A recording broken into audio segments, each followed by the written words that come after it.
عزتمندو د آیات ساتي چې ډېر لوی د فتنې او د فساد د دور سره مخامخ یو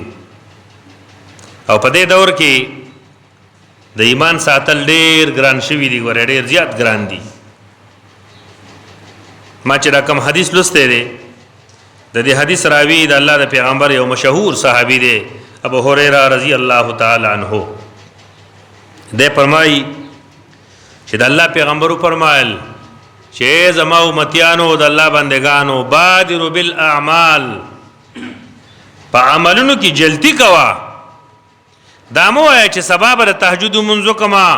سبب نفلی روزونی سما او سبب بیا قران راوالم نه په دې عملونو کې جلتی کوا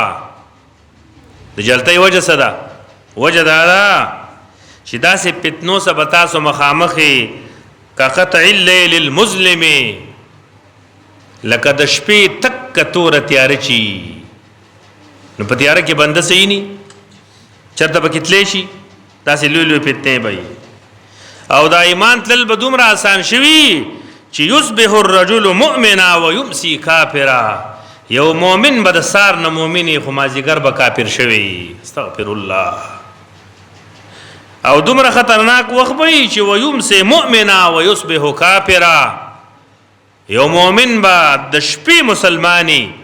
خو په دې شپه کې به داسې عملونه کوي چې سار را پاسي نو د ایمان نه به خالی لاسونه را پاسي دا ډېر د فتنې او د فساد دور دی الله دې زموږ د ایمانونو حفاظت وکړي او بیا وفرمایل چې یبيع دینه بعرض من الدنيا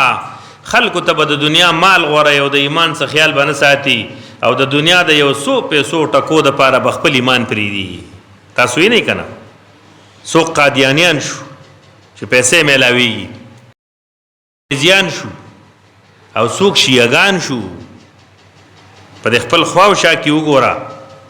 چې ستا په دې چنګې بابا کې هم خلک د یا علی مدد چغې وي او عرسونه کېږي دا ټول د مال کمال دی د دنیا د حاصلولو کمال دی چې دنیا حاصل شي نو خیر دی کمال بنده سره نه الله دې موږ ته داسې مال نه نصیب کړي چې د هغې په وجه باندې موږ د ایمان دولت وبېلو ګورې ځکه چې مال خو په دنیا کې پاتې کېږي او ایمان به موږ سره چېرته ځي قبر ته او بیا به حشر ته ځي او د دې ایمان په نتیجه کې به فیصله کېږي چې بنده تاله به جنت درکو او که دا ایمان خدای مکه کامل نه و او نیمګړی و نو د دې نیمګړي ایمان په نتیجه کې به فیصله کېږي چې بنده تر جهنم د تلو حقدار الله دې د جهنم د اور نه بچ کړي نو د فتنو دور دی په عملونو کې نسیا مه کوئ کاته پکې مه کوئ زر زر کوئ